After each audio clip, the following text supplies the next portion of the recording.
Hey, Well, hello Steve. there. Hello there. Good to see you. Good to see you. This is Kick Unhealthy Relationships to the Curb with Stephanie McPhail, and I'm Steve Vaccaro. And every now and then you and I get together like this, right? I know. I love it. I've been missing your face, so I'm glad that we're hanging out today. Wednesdays are a Wow. special day for me because of this exact thing that we do. Yes, you know what? Not too many people miss my face, but I'm glad you're the one that does miss my face. But, I'm trying to figure out if we have a healthy relationship or unhealthy relationship. Because let me tell our viewers out there, we got together this show about a year ago, right?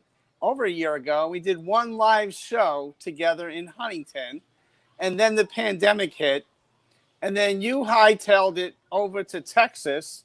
And we've only been doing these shows virtually. So I got to make sure, first of all, are you still in Texas? Are you moving further away from me? As far away as I possibly can. No, Okay. I'm doing really well. I actually think that's a sign of a really healthy relationship. The fact that we can be distanced and still be able to communicate so well and still be able to hang out and make time for each other. I think that's a really good sign. That's right. No, I agree. You're one of my favorite people on this planet. And you've actually, during the pandemic, you set me up with the whole video thing and the StreamYard. So I want to thank the folks at StreamYard because they've allowed us to do what we do and everybody else to do what they do. But you kind of worked through the ropes with me. Then you pushed me to do my clinical stuff and be more out there and be more assertive and to do those kind of things. So now I actually have a bunch of things going on. I actually have a new website. Nice. I'm doing 2 support groups. One support group is for parents and one support group is for kids. So this parent support group is going to start in May. And the topic is coping with life challenges and navigating the journey by empowering our children to succeed. It's going to be in person and virtual. So I'm kind of excited about that. I already have 8 parents that have contacted me. So this is a good thing because as a psychologist, we have to teach our children well, and during these difficult times, it's challenging for all of us. Wouldn't you agree? Yeah, definitely. And I love the fact that you're putting your information out there because I think that it's so needed right now. Parents, there's kind of even still now, it's getting so close to the end, but there's burnout. I mean, the kids are exhausted, the parents are exhausted. Like this was supposed to be a few weeks, months, maybe. Now we've already surpassed the year anniversary of closing everything down, So yeah, I mean, what you're doing is so great to be able to help people really know that there's support, they're not alone, and that they can get better and help their children more effectively. Right. And I also have a support group for young adults. And it's a new world. Let's develop a better work ethic, network of friends to become more independent, in person and virtual again. That also starting in May because a lot of the kids are in school are isolated and building up more anxiety, more depression, and more dysfunctional behaviors working with the kids and the families and isolated and disconnected from their friends. It's a really changing world and difficult time for all of us. Mm-hmm. It's more and more people are getting vaccinated. More and more people are feeling comfortable to go out and about. And I think it's just none of us really know what to do. And I think that really banding together and doing such great work like you do, Steve, and really helping the community and going out there and giving back, I think is so great that you're able to do that. So thank you from the community at large for doing all the great work you're doing. Yeah, and we together, we've been I know we've been hit or miss with our show recently, but now we're all hit. We have guests out the gazooey right now. So we have all kinds of people. Thanks to you, Stephanie, you're connecting with so many great people. I have some really amazing guests coming up in the next few weeks. And of course, Tiffany, who's going to be coming on soon, is great. Yes. As soon as I met her, I said she has to come on our show. So if this is your first time tuning in, definitely don't make it the last. Set yourself a reminder to come and watch us weekly. We're going to have some really great guests for those of you who are looking to kick all sorts of unhealthy relationships to the curb. Yeah, we have a guest next week. We might as well put her on the screen right now. Shavoni. So she's a great person. I think we have a picture of her.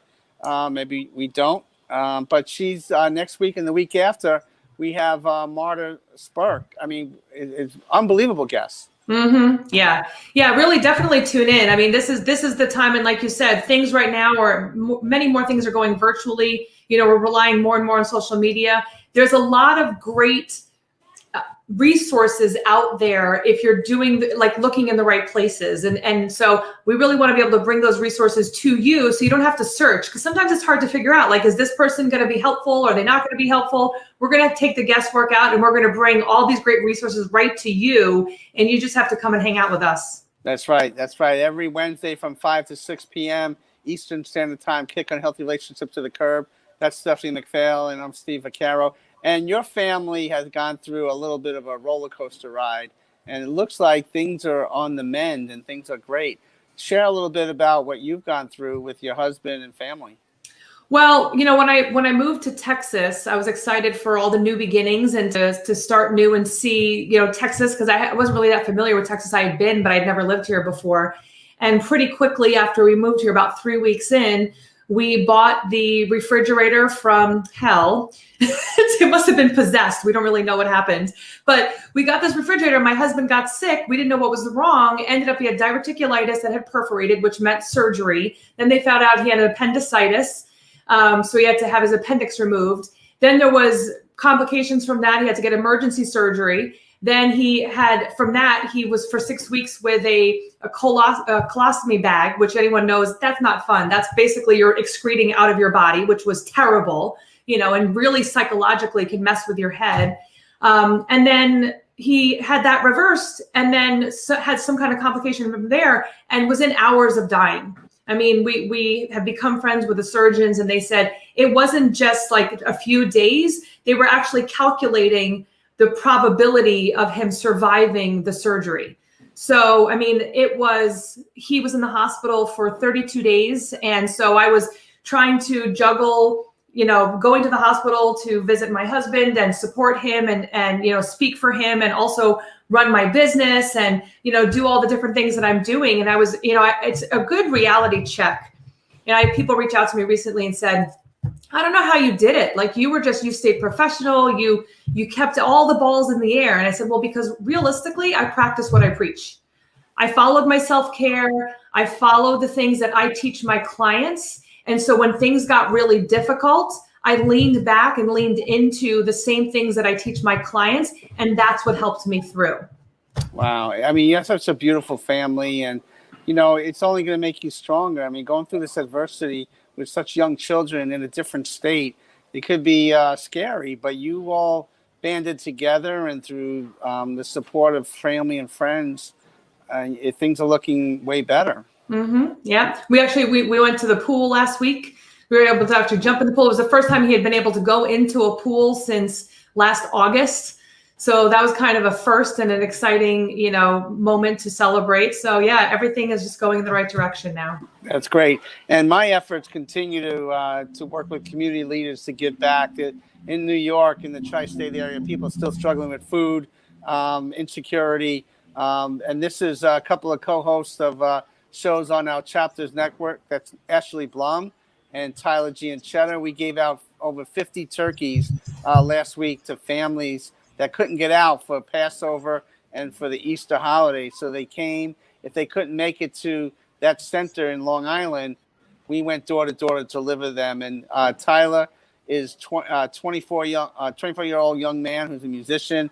He co-hosts a show called the Chapters Rap Youth Heroes Show. And Ashley Blum co-hosts the show. She's 16, and she hosts the show at 16 years old called Teen Talk with Ashley Blum. So great work. You know, I want to commend them. So part of what I do, there we go. Look at all those turkeys. I was going to give you one, Steph, but you didn't show up on me. So, yeah. But anyway, we gave them all out, and families were thankful. And you know what? What's good about a turkey is that you can cook it and last you for a little longer. You can make turkey soup, turkey sandwiches, turkey this, turkey that. But people were really thankful for that. So I'm just grateful to be a part of a team. And this is us paying it forward in the Bronx. There's a homeless shelter there, and we're giving food and rice to people in the Bronx. So it's been a great run. It's been almost a year and a quarter now that we've been doing this each and every day.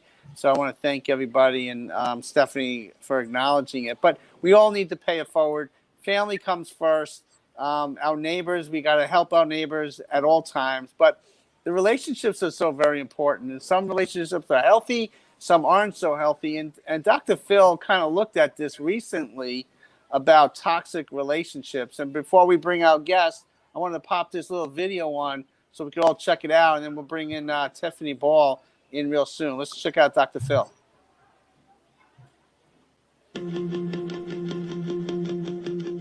I think it's really important in any relationship that you ask yourself this question: what is my cost for being in this relationship?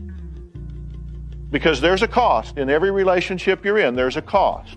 And you have to ask yourself, what is the cost of being in there? If the cost is you have to lose yourself, you can't be who you are, do what you do, you can't be the person you are because you must conform to them in order to coexist peacefully, the cost is you. If the cost is you have to work at it, that's okay. The cost is you have to make some sacrifices, that's okay. But ask yourself in every relationship you're in, what's the cost for being in this relationship? And you'll see real quick whether it's worth the price or whether it's not. You got to have a good, strong, solid no muscle that you can stand in, and you got to have a yes muscle. You got to say no to the things that don't honor you, no to the things that don't bring you joy, no to the things that don't bring you peace, and you don't have to explain your no. You got to have 101 different ways to say no. You matter, and your no matters, and don't back up on your no. Don't draw your line in the sand, and when somebody crosses it, you back up and draw another line. No, stand on your line. Stand for your no. How do you forgive a family member that you have to be in constant contact with, and though you forgive, the offense continues to happen? How do you manage that? I think, first of all, in all that get an understanding. You cannot forgive what you don't understand. Understanding what makes people do what they do, it doesn't excuse them, it doesn't exonerate them, but it is so much easier to cope with a family member when you understand this is an addiction, this is an alcoholic behavior, you are broken in some way. So I can't expect a radio that's broken to play like a radio that's not broken. Once you understand that, you adjust your expectations to deliverables on the level of the person's capacity. Everybody doesn't have the same capacity. And when you expect somebody to love on a gallon level and they are a pint person, you're going to be frustrated the rest of your life. Woo! I love that. That is good. Basically, what you're saying is if you got haters around you, in your family or not, you got to get them out of your wagon. Have you ever taken an idea to a person, or no matter what you take to them, it's not a good idea? Right. It's just something wrong. You know, when I share an idea with you and you don't show me how to make that idea work, all your conversation is why it won't work, yeah. I immediately end that conversation. I'm not interested in why it won't work. That's going to arise on the journey. I just need to know, can you feel what I'm saying? Are you on board with it? Do you have a suggestion how to make it work? The moment I hear, well, I don't think that'll work. Okay, cool, thank you. And I'm gone. You know, one of the things that Maya Angelou used to always say to me, and I love this, I actually said it at her memorial service. She used to say to me, because in the beginning, it used to bother me so much when people would talk about the haters. And she used to say to me, baby, those people can't hold a candle to the light that God already has shining on your face. Yeah. Can't you see the light that God has shining on your face? And so I learned to focus on the light that God has shining on my face and not worry about the people who are trying to put up a candle and burn it.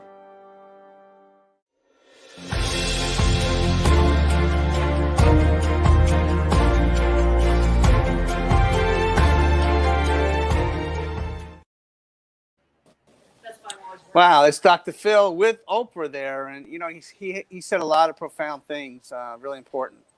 Yeah, I love that. I wrote down a few things that I wanted to touch base on, and I think that one of the things that was really important was everyone does not have the same capacity as you do, or same capacity in general. I mean, to know that some people are coming from really broken homes, that have never experienced healthy relationships, that have all this other baggage, they're not going to be capable of giving you what you want or need. Right. And as soon as we're able to finally let that go and stop trying to force them to give us what we want or need when they're not able to, we either have to accept that that's how they are and form boundaries around it, or still accept that's how they are and then decide not to be around it. I mean, it's going to go either way. Right.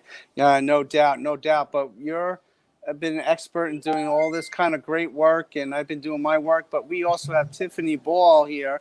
We're going to bring her in. I think she's in the Virginia area. So we want to welcome Tiffany to Kick on Healthy Relationships to the Curb, the EUM project, Educating Universal Minds. And here she is, Tiffany Ball. Welcome to our show. Hi, thank you guys. I was literally the whole time Stephanie's over there talking, I'm like, yeah. She speaks so much to, the way of life that I have. And the one thing I really that touched me a lot about what you were saying about what happened with you and your husband is the fact that you knew what to do because this is a way of life for you. And I think people don't understand the things when we're in positions like this, to teach or to coach or to guide other people. We're just teaching you how we live. Like, this is just the way that we live.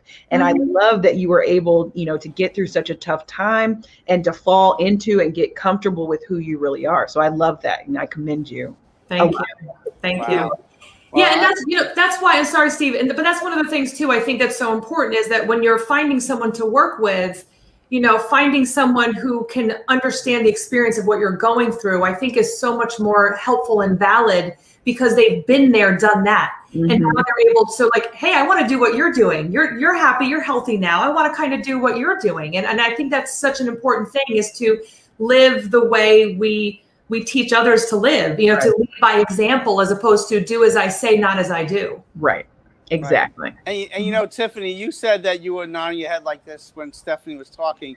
I do the same thing for the whole year because she is spot on with so many things. My neck hurts because she says she does so many great things. But Tiffany, you're doing great things too. Let our viewers out there know what exactly you are doing. So I'm actually a confidence coach. I work with professional women to help them overcome the issues with self-doubt that we sometimes have. The majority of my my clientele are starter from the bottom, now we're here type women. And so what that means is basically we all started from humble beginnings. And it's kind of it propels us forward a lot of the times when we come from nothing and our background isn't, the healthiest, or, I was super poor. I always talk about syrup sandwiches and, hamburger and rice and going to the laundromat. But what that did was that propelled me forward. I used all of that to create a career and become super successful in what I did and make a lot of money. But there's a lot of baggage that comes along with that. And there's a lot of expectations that we think we need to stand up to and hold up to throughout our lives, which just leads to self-doubt. And so what I do is I work with women, to develop 6 essential skills to help them overcome that self-doubt. Wow.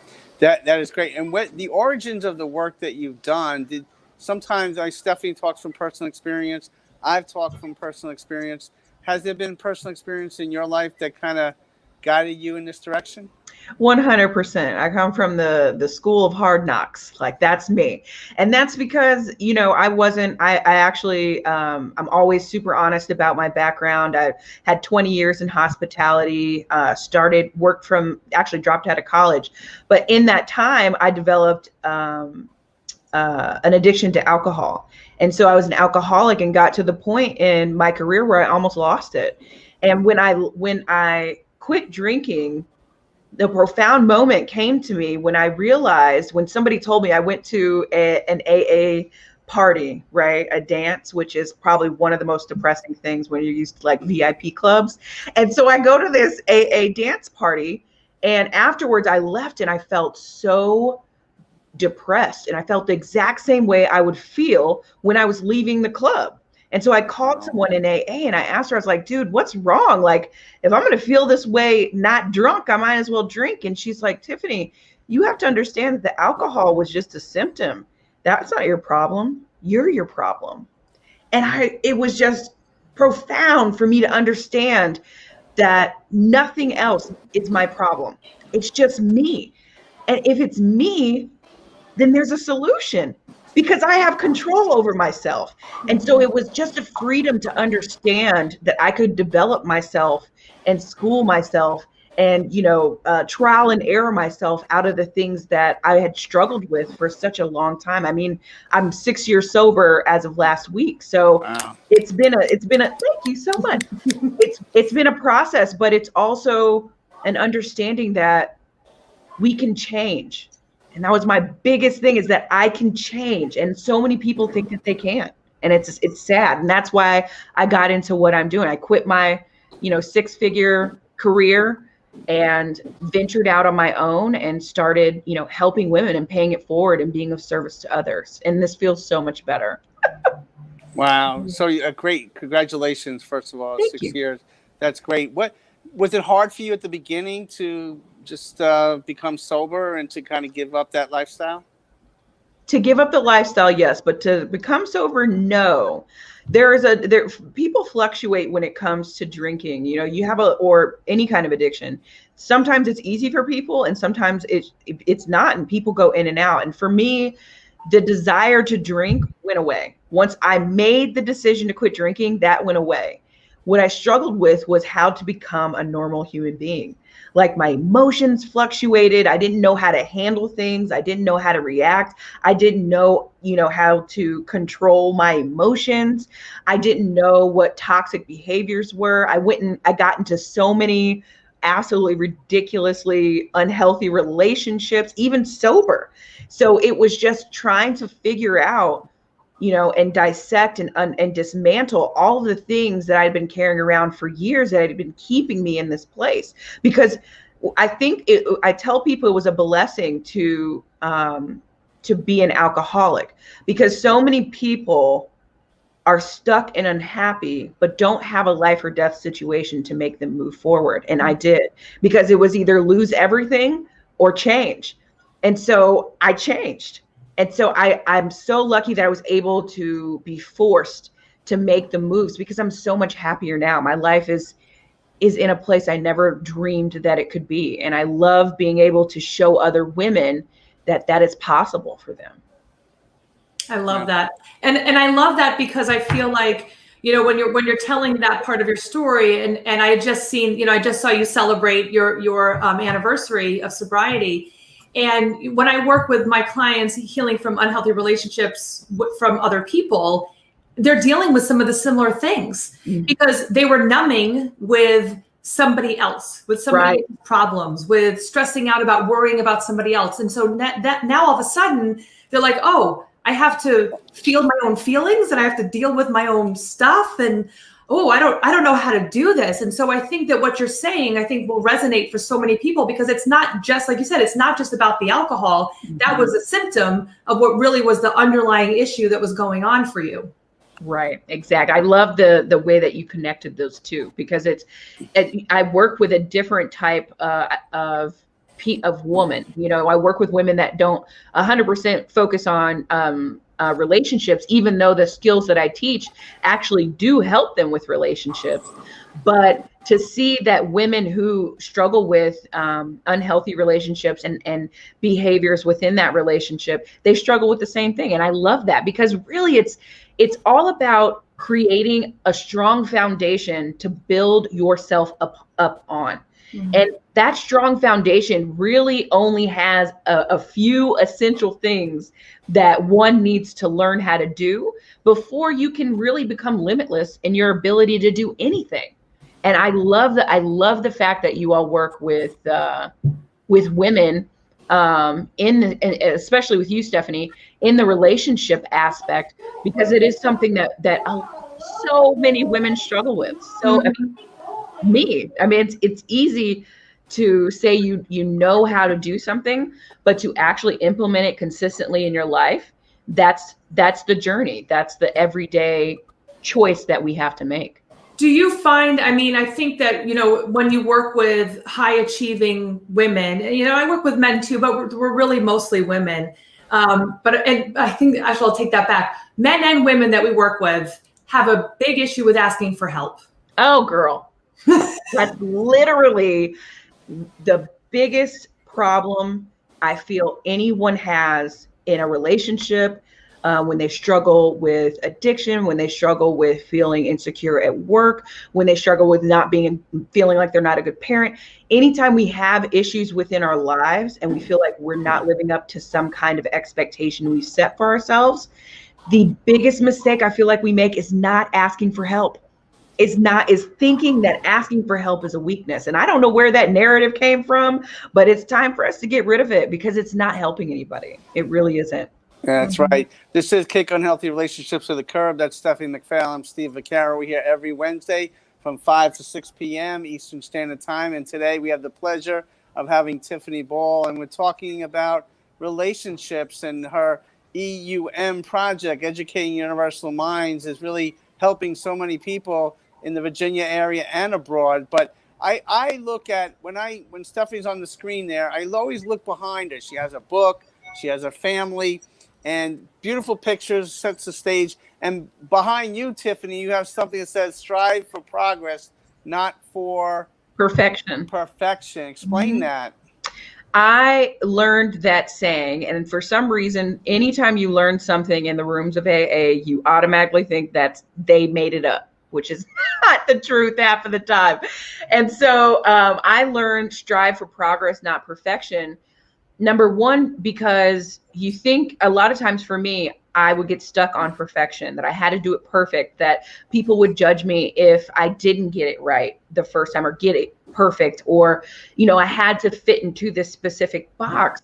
And if I wasn't, living up 100% to being humble and resentments and all the things that I learned, then I wasn't doing it well enough, then I wasn't good. And it's not black and white. As long as I'm every day working towards the same goal, and some days I succeed and some days I don't, but as long as I continue, as long as, number one, when it comes to drinking, I don't take a drink, but as long as I am trying to put myself out there and live by, like we were talking earlier with Stephanie, live by these rules and these expectations that I have, then I'm winning, because there's no such thing as perfect. It's unattainable. Right. And I think that's a big mistake that people do. They want perfection, and when they don't get it, then they kind of let go. They're not, they're disinterested or distracted about whatever they're trying to achieve. And I think that says volumes of just saying that alone, and that's saying for our viewers out there. So thank you for sharing that thought. And that actually it feeds into the idea that you're not good enough, that self-doubt that people have, because you're failing at being perfect. Everybody fails at being perfect because it's an unattainable goal. It's not achievable. And so you just continue this cycle of feeling bad and not good enough and crappy about yourself because your goal is set way too high. You're never going to get there. Right. It would be inhuman to be perfect. I feel like you imagine? Right. No way. I'm so glad that I'm messy, girl.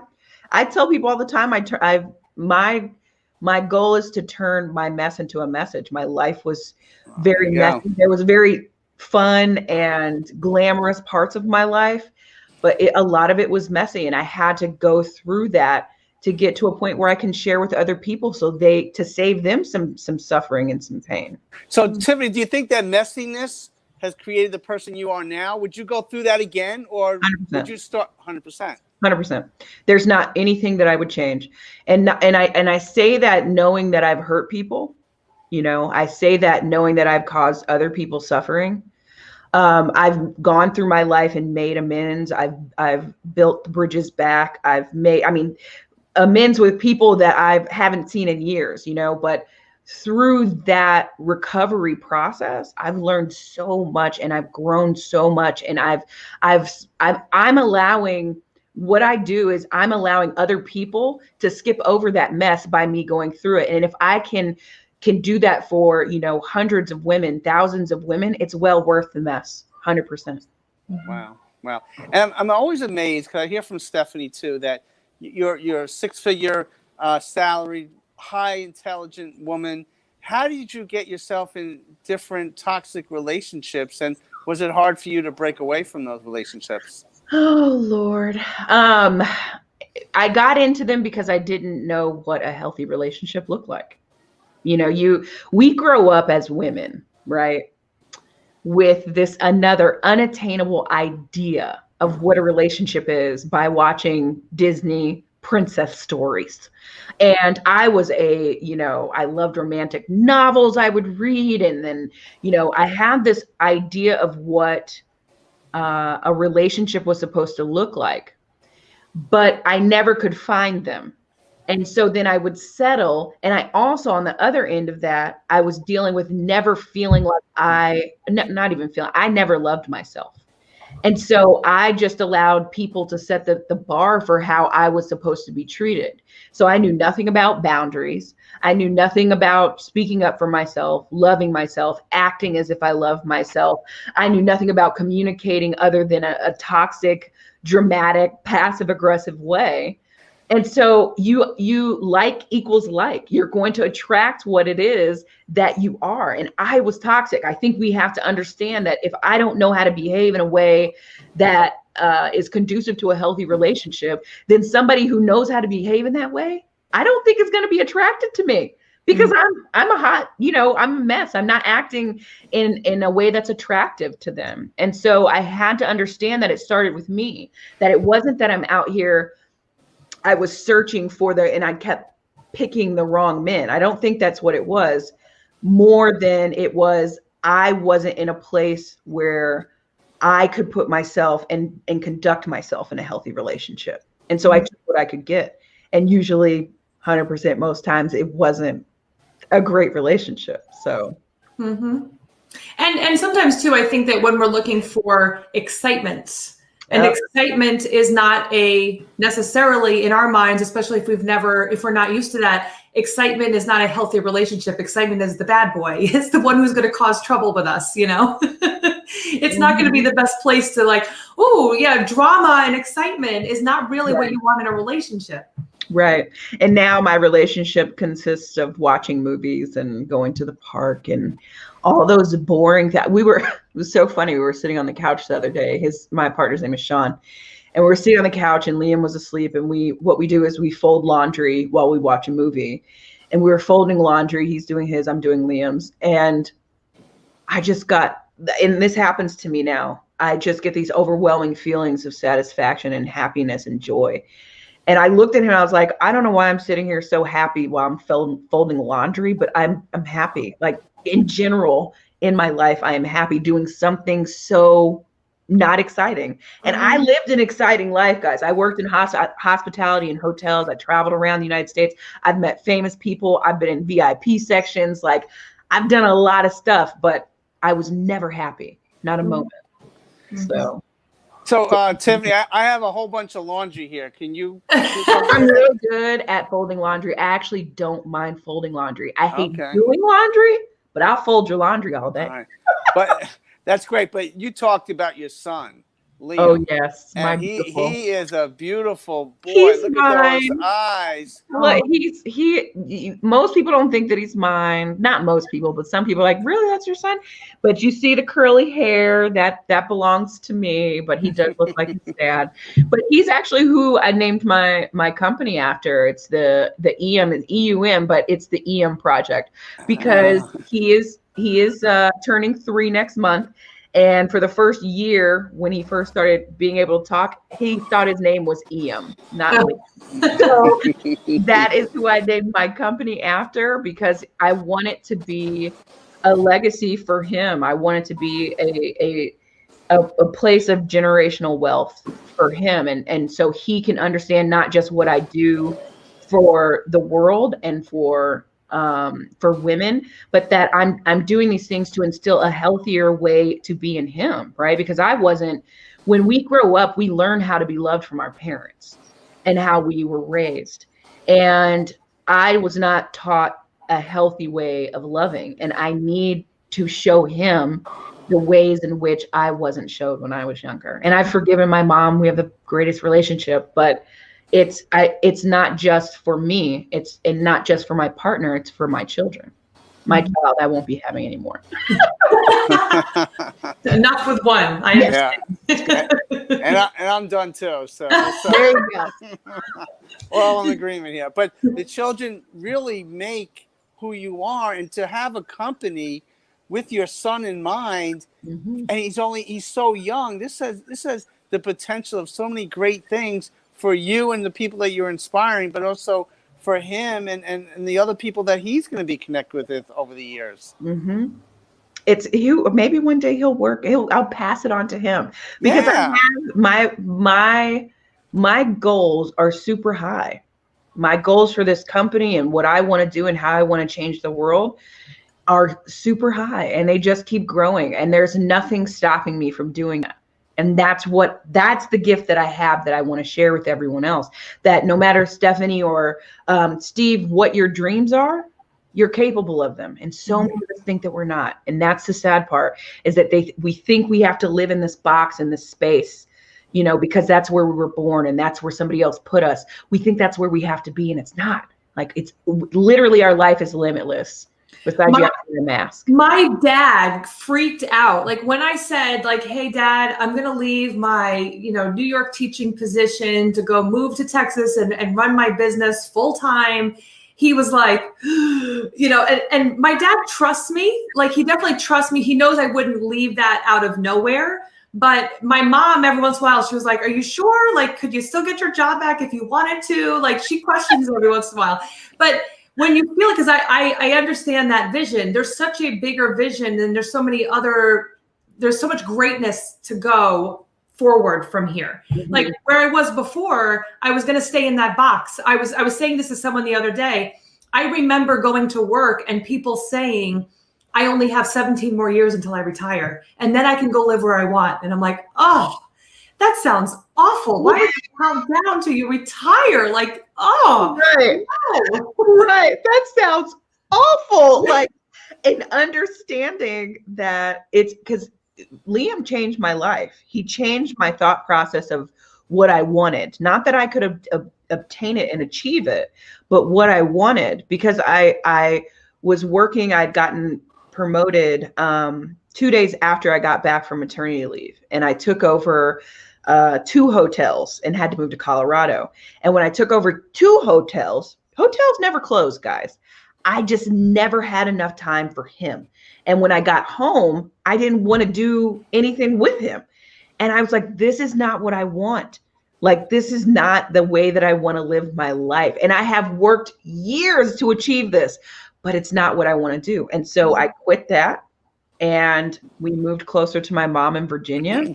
And it's been a roller coaster of emotions, but I've never, because it's learning, right? Like, if you had no idea how to run a company when you first started a company, nobody does, right? You have to learn these things, and there's a learning curve. And so what kills, I think, a lot of people in any venture they have that's different, whether it be moving on to a different relationship, leaving the one that they have, thinking that they deserve a better one. All those things can be with your job, can be with where you live, can be with whatever in your life.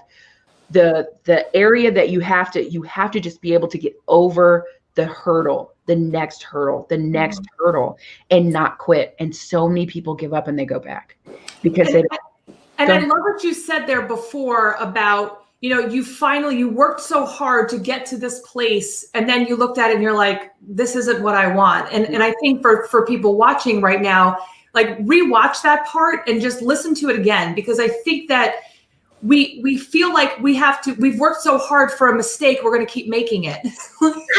Right. Girl, preach.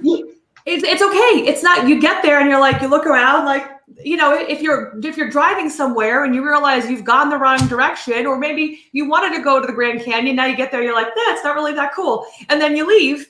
It's okay. It's okay to do that. Yes. But so many of us are so committed to the mistake that we keep making it over and over again. And then we're disappointed in, like, the world for making us stay when we could shift at any moment. Right. And that's what happened to me. I was on the way to the TV studio. I made a wrong turn and wound up at the bowling alley. So now I'm doing the show at the bowling alley. No, you aren't. Sorry. I love bowling. Anyway, no, we have a fundraiser here going on, so I had to kind of shift gears a little bit. But this is Kick on Healthy Relationships to the Curb. I'm Steve Vaccaro, one of your hosts, and that's Stephanie McPhail, who's a great author, a great person. And we have another great woman, Tiffany Ball, who's talking about her journey. But in the work that you do, Tiffany, the challenges and rewards. Can you share that a little bit? Yes. The biggest challenge for me is not getting too involved, because I have such aspirations for people, and I understand that anybody can do the things and have the lives that we live. Anybody can, but you have to believe that you can have it, and you have to want to do the work. And I have to not take it personally when someone doesn't want to do the work. And so finding motivated, driven women that understand there's a piece of humility that goes into recognizing there's a problem with you and that we need to change that. And just because there's an area of opportunity doesn't mean anything about you. It doesn't mean you're a bad person. Doesn't mean that, that you have to stay and continue. And just like Stephanie was saying with the mistakes, we think that because we make a mistake, it means something about us. We're terrible. We're horrible. We're not good enough. And that's literally not it. It's part of life. And so the hardest part for me is I can't save everybody, because not everybody wants to be saved. Not everybody wants to learn what it is that I have to give. And I have to be okay with that. The best part is literally seeing the transformation within these women and seeing them change their lives. One of the people I used to work with, it's a funny story I like to tell people. One of the two hotels, my dual director of sales, she was married at the time, and she had been in this relationship with her husband, and it was very tumultuous, and it was very toxic. And she was so afraid of leaving because she didn't want to leave, because he had manipulated and said he was going to do things if she left, and she was afraid of leaving. And so me and her had these conversations, and through some of the skills that I taught her, and this is somebody I work with, she's actually a really good friend of mine now, she's one of my best friends. She left him. And less than a year and a half, it's been 2 years, coming up on 2 years since they broke up and she left. She has a better relationship with her son. She moved to Florida. She makes more money, has invested in a business, and just got married to someone who is adores her. And so because she made the decision, it's taking the steps. And so to be able to see somebody's life change and see the transformation within their face and their aha moment and in their lives, there's nothing better than that. There's nothing better. If I could just get paid bare minimum to do this on a regular, the feeling alone of seeing these women achieve the things that they want would be absolutely worth it. Yep, agreed. That's what I mean. And I know Steve is does it for the same reason. I mean, those breakthrough aha moments, when you see all of a sudden all this energy that they've been using on everybody else, and they start actually focusing it on themselves, the abilities of what you can do are just endless. I mean, the sky is the limit. I had a friend of mine, she'd say, you were like a bird with this lead weight.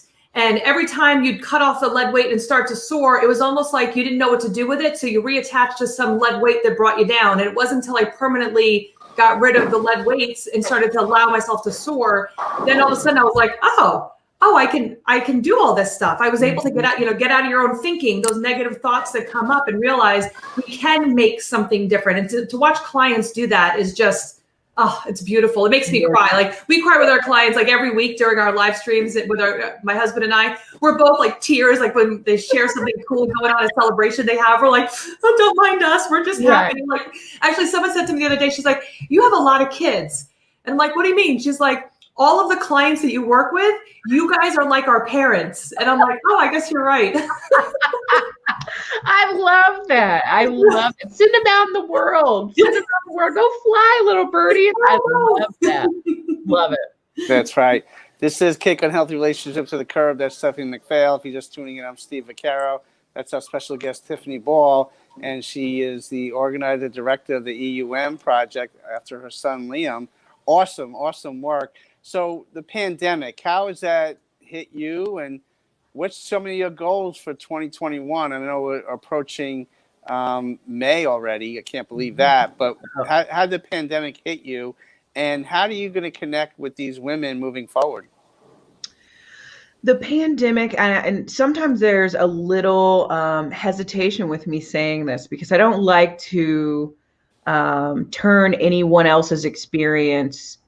I don't want to, say that there's something wrong with the way that they experience the pandemic because everybody's different. The pandemic offered me the opportunity to do what I'm doing now. And I took the furlough and I ran with it. And I put all of my effort, all of my money, all of my time into building something that I can share with the world. And so within the last year and a half, really the last 7 to 8 months, that's been my focus. And so it has really done me well. It has allowed me to see the importance of staying home with my son and having the time with him, having control of my time. God forbid, never in my life have I been like, oh, I'm going to work today, and then sat down and worked and been like, I think I'm going to go on a drive. Like I have control over my day. Right. It's a beautiful thing. Yeah. And so it's done a really good job on getting me level and getting me intentional about what's important to me and what I want to give to the world. And it's allowed me to be able to put that in perspective and to start doing it and actually doing it. And so how I have started to achieve this is I've created an 8-week program. It's called Emerge with the Gardner Method, which is a method that I put together. It's 6 essential skills. It's an 8-week coaching program designed to help you develop these 6 essential skills. And these skills help you overcome self-doubt. I mean, it's like I was talking about earlier about building yourself a foundation, a firm foundation to create whatever it is that you want. So it's like, if you want to start confidently expressing yourself, without fear of what other people are going to think, or you want to feel comfortable making mistakes and learn how to not allow them to define you in your life. If you want to mend relationships, if you want to build relationships, connect better, love yourself better, right? These are the skills that I teach within this program. And so the program gives you the freedom to be who you want to be. And I think that a lot of women struggle, especially professional women, because we have to fit into places that weren't usually meant for us, that were not created for us in the first place. And so that pushes us into a space where we're not comfortable being who we are. And the skills that I teach allow you to be who you are, whoever that is, doesn't matter who it is, and be comfortable in your own skin. And like me and Stephanie were talking about earlier, when you learn these skills that we both know, and she teaches as well, when you learn these skills, your life literally becomes limitless. There's nothing you can't achieve. Mm-hmm. And there's nothing better than feeling and knowing and believing that whatever it is that you want, you can have. Because that living a life of abundance, that's the way I live. I know that's the way Stephanie lives. And Steve, your abundance goes to everyone around you. So I know that's the way you live.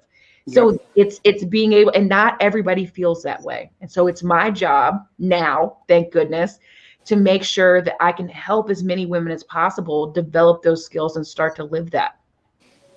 Very inspiring. Stephanie, amazing, right? Yeah. I did good. I found a good guest, didn't I?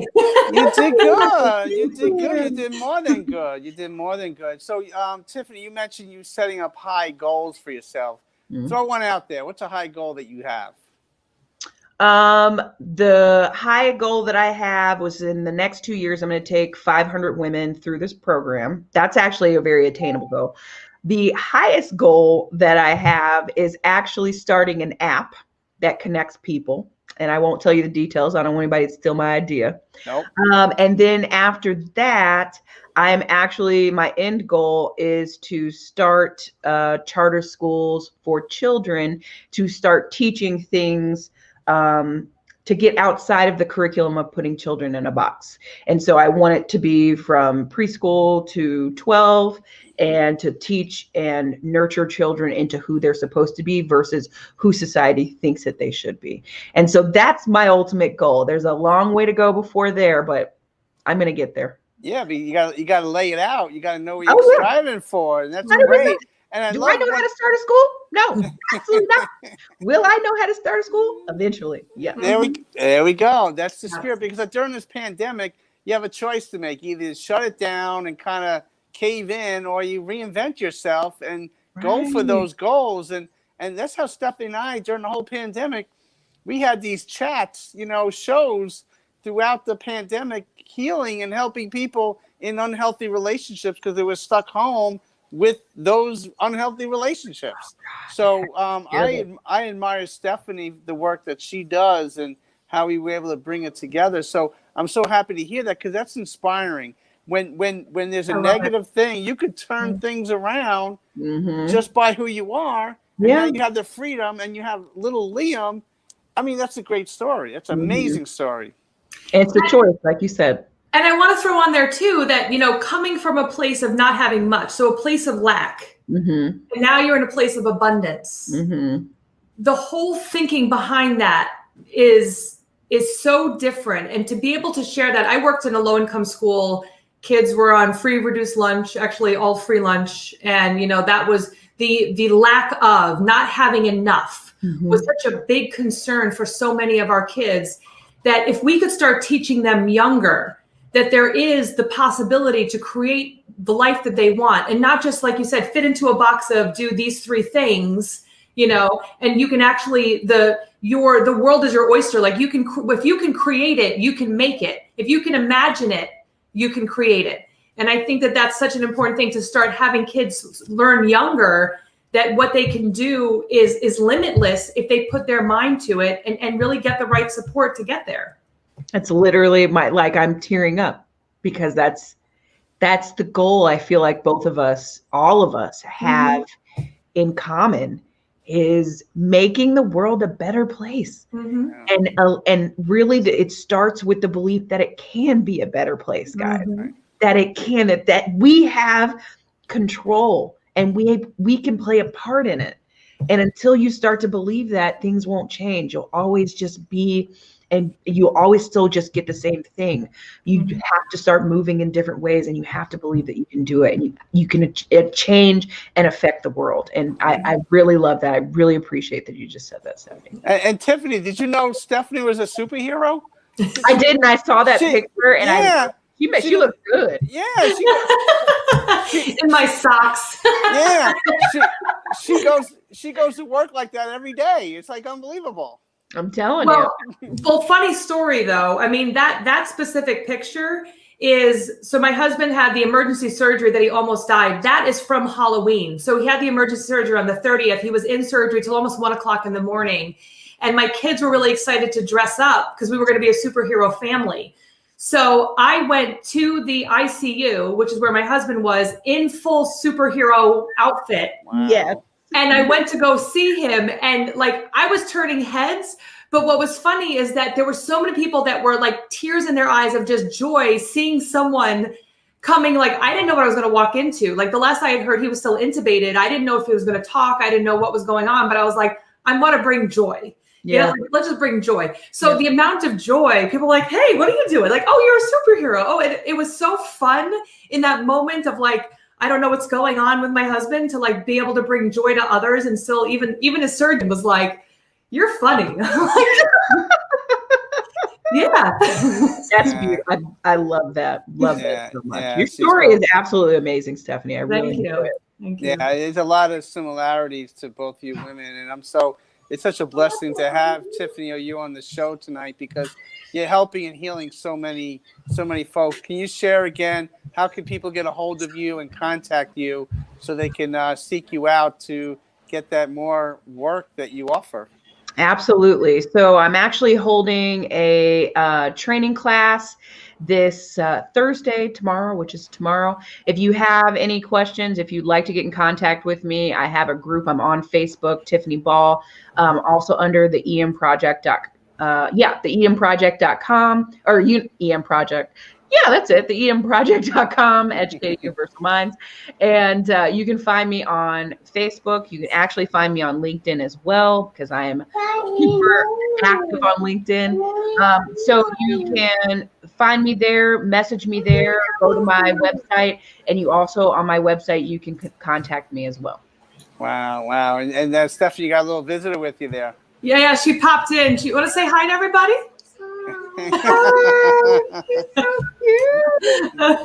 More blue eyes. Yeah, beautiful. blue eyes all over. Well, Tiffany, I want to thank you so very much for joining with us here today. And I know your future is very bright. And I'm sure we're going to see each other down the road real soon. Absolutely. And I just want to thank both of you for having me on it. I love doing things like this. I love talking to intelligent and inspiring people. So thank you so much. It's been an absolute pleasure being here. Well, God bless you. Take care of yourself, okay? Thank you. Thank you. Stephanie, unbelievable guest, unbelievable show. And thank you for bringing Tiffany to our viewers. Thank you. Well, and it was great. I mean, it really is nice when you can bring someone on that has so much passion and excitement and, similar goals in their life. And so that was a lot of fun. I had a good time hanging out with Tiffany and you today. Yeah, it's great. Well, we have now 2 guests coming up. We have pictures of them. We're going to pop them on the screen. Next week, I think we have Shivani Davis, who's from Brooklyn, April 21st, and she does amazing work, and I can't wait to have her on the show. And the following week, we have Mark is an unbelievable guest as well. So it's going to be a great couple of weeks with great guests. I'm excited. Got good stuff coming up. Yep. Well, thank you so very much. We want to thank you. That's our Chapters Network. We have a bunch of shows. If you want to be a part of this, please contact us at 516-476-6271. Become part of our network. And God bless you, Stephanie. God bless your family. And we'll see each other next week. Bye. All right.